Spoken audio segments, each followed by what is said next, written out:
ఇప్పుడు మీరే బుల్డోజర్ రంగంలోకి దిగుతుందంటున్నారు. చూడండి, మేము రాష్ట్రంలో బుల్డోజర్ని సరైన పద్ధతిలో ఉపయోగించాం. నన్ను అడిగితే బుల్డోజర్ని తయారు చేసే సంస్థలే యూపీలో ఉన్న ఒక్కొక్క రాష్ట్రానికి ఒక్కో బుల్డోజర్ని ఉచితంగా ఇవ్వాలి. అదొక ఉదాహరణగా ఉంటుంది. ఎందుకంటే మేము యూపీలో రూపొందించిన పద్ధతులు చాలా పెద్దవి. మీరు చూసే ఉంటారు. 70 సంవత్సరాల్లో యూపీలో 1.5 ఎక్స్‌ప్రెస్ వే ఉండేది. ఈరోజు మేము 7 ఎక్స్‌ప్రెస్ వేల్ని సృష్టించాం. ఇంతకుముందు యూపీ గుర్తింపు ఏదై ఉండేది? రోడ్డు మీద గుంటలు సరిహద్దు వరకు ఉంటాయనేవారు. సాయంత్రం చీకటి మొదలైతే యూపీ హద్దు వచ్చిందనేవారు. ఈరోజు ఇంటర్స్టేట్ కనెక్టివిటీని 4 లేన్తో అనుసంధానించాం. ప్రతి గ్రామానికి వెలుగునిచ్చాం. ప్రతి గ్రామానికి అభివృద్ధి పథకాలను తీసుకువెళ్లి అందజేశాం. ఇంతకుముందు చీకటి ఉండేది, ఇప్పుడు వెలుతురుంది. అందుకేగా ఒక సామెత ఉంది, చంద్రుని వెలుగు దొంగలకిష్టం ఉండదని. దాన్ని వాళ్ళు ఎలా సహించగలరు? కానీ వాళ్ళ ఆరోపణలేంటంటే మీ బుల్డోజర్ సమాజ్వాడీ పార్టీ నాయకుల మీద ఇంకా వాళ్ళ సపోర్టర్స్ మీద వెళుతుందంటున్నారు. నేను చెప్పేది ఏమిటంటే అందరు రౌడీలు, అందరు గ్యాంగ్స్టర్సు సమాజ్వాదీ పార్టీలో కలిసే ఉన్నారు. ఈ కార్మిక నేరస్తులు, దోషులు 2012 నుంచి 17 వరకు ఎలా పనిచేశారో మీరు చూసే ఉంటారు. నేను ముఖ్యమంత్రిగా పదవి తీసుకున్న రోజునే నేను ఏం చేయబోతున్నానో వాళ్ళకి తెలిసిపోయింది. మీరు ఆశ్చర్యపోతారు. 1000 మంది మాఫియా గుంపు కార్యకర్తలు అందరూ 24 గంటల్లోగా చట్ట వ్యతిరేకంగా అపహరించిన తాళం చెవిలను సొంతదారులకు అప్పగించి వీటిని మీరే ఉంచుకోండి, మాకొద్దు అని చెప్పారు. వాళ్ళెందుకింత భయపడుతున్నారు అని అడిగారు. వద్దొద్దు, మా కాలం ముగిసిపోయింది, మేం బయలుదేరాల్సిన టైం వచ్చింది అన్నారు. మళ్ళీ ఒక అవకాశవాద కూటమి సృష్టించాలి అని వాళ్ళు భావించారు. ఇది మొదటిసారి కాదు. 2017లో 2 యువకులతో కూటమి అని మొదలుపెట్టారు. కొన్ని సమయాల్లో చూసుకున్నామంటే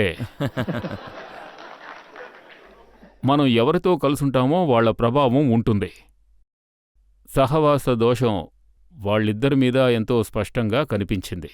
ప్రజల వాళ్లకు సరైన గుణపాఠం చెప్పారు. 2019లో పెద్ద కూటమిని ఏర్పాటు చేసినప్పుడు వాళ్ళు ఏమీ చేయలేరని నేను చెప్పాను. ఎందుకంటే ఇది ఒక అవకాశవాద కూటమి. ఎన్నికలు పూర్తయ్యాక ఒకరినొకరు లోపాలెంచుకుంటారు. నేను శాసనసభలో కూడా అదే చెప్పాను. ఆ కూటమిని మొదలుపెట్టినప్పుడే నేను చెప్పాను. ఇప్పుడు కూడా నేను నమ్మకంగా చెప్పగలను. అంటే కూటమి మొదలైనప్పుడే నన్ను వాళ్ళు అడిగారు, పార్టీలో ఈ కూటమి ఎలా ఉంటుంది అని అడిగారు. నేను చెప్పాను 80% స్థానాల్ని బీజేపీ గెలుచుకుంటుంది అని, మిగిలిన 20%లోనే వీళ్లుంటారు అని. కానీ ఈ కూటమిలోని ఓ మంచి విషయం ఏమిటంటే రాష్ట్రంలో మేము ఉన్నందువల్ల ఇక స్టేట్లోని గెస్ట్ హౌస్లోని సంఘటనలు ఇకపైన జరగవని నేను చెప్పాను.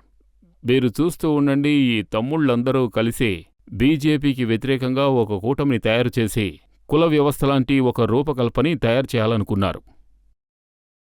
కానీ యూపీ ప్రజలు ఈ అవకాశవాద కూటమికి మళ్లీ మంచి గుణపాఠం చెప్పారు.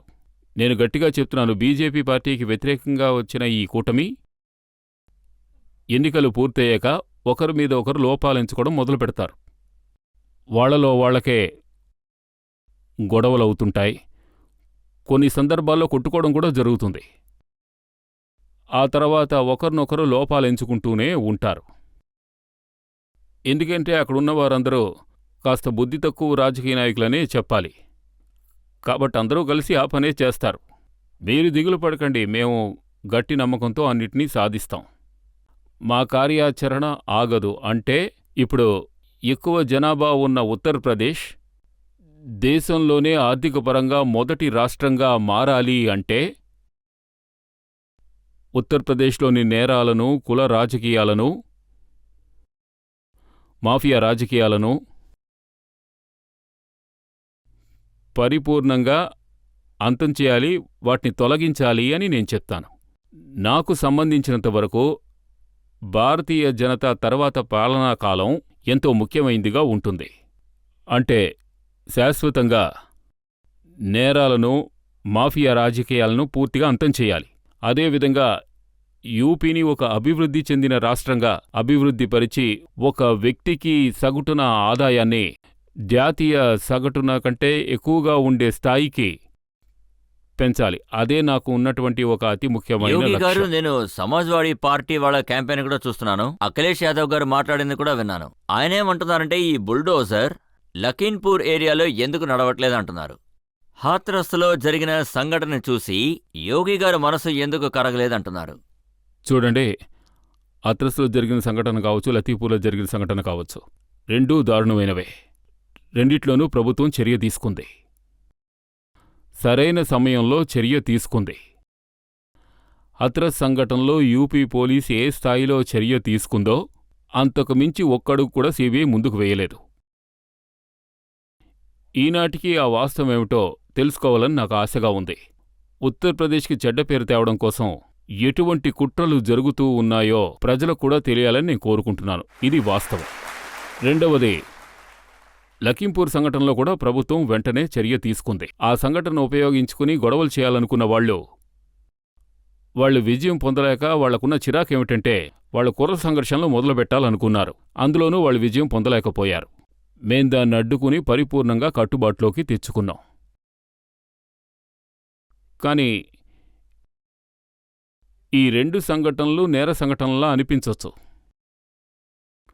ఒకటి సిబిఐ ఎంక్వైరీ చేస్తోంది, ఇంకొకటి ఉన్నత న్యాయస్థానం, ఆ తరువాత ఎస్ఐటి ఎంక్వైరీ చేస్తోంది.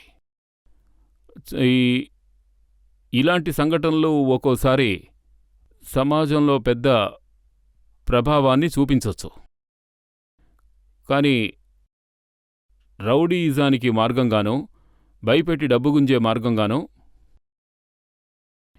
యూపీలో అధికార వర్గంతో కలుసుకుని పెద్ద కార్మిక మాఫియా గుంపు అరాచకాలు చేస్తుంది, రౌడీయిజం చేస్తుంది, ప్రజా ఆస్తుల్ని అపహరిస్తారు, పేదల స్థలాల్ని కబ్జాలు చేస్తారు.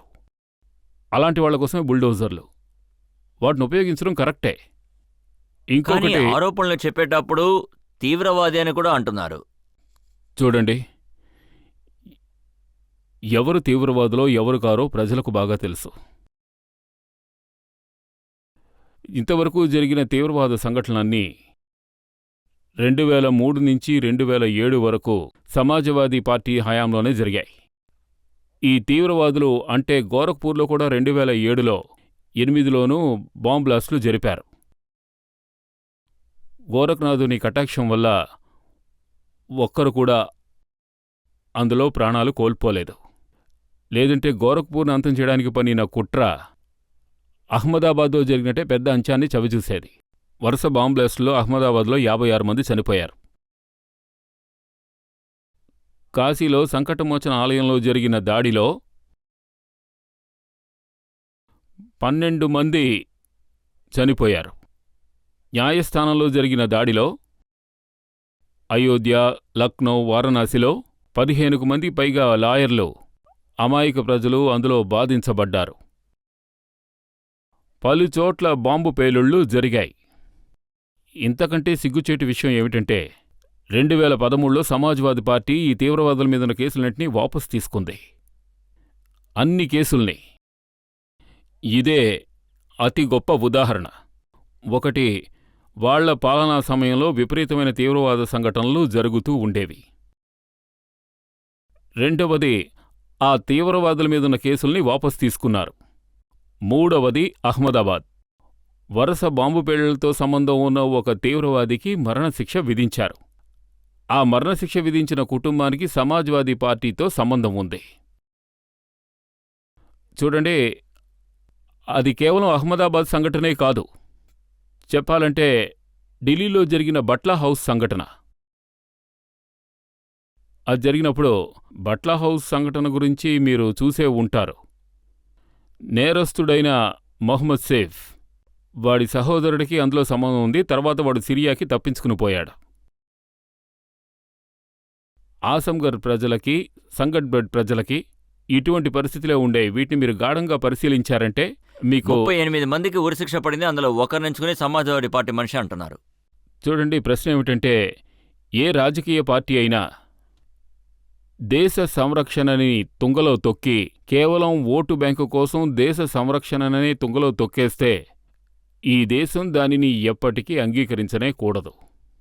రాజకీయం ఎప్పుడూ ఉంటుంది, దేశం అనేది ఉంటే రాజకీయం ఉంటుంది. కానీ దేశ రాజకీయాల్ని దెబ్బతీసే విధంగా ఎన్నటికీ రాజకీయ లాభాల కోసం దేశాన్ని ఎప్పటికీ అలక్ష్యం చెయ్యకూడదు.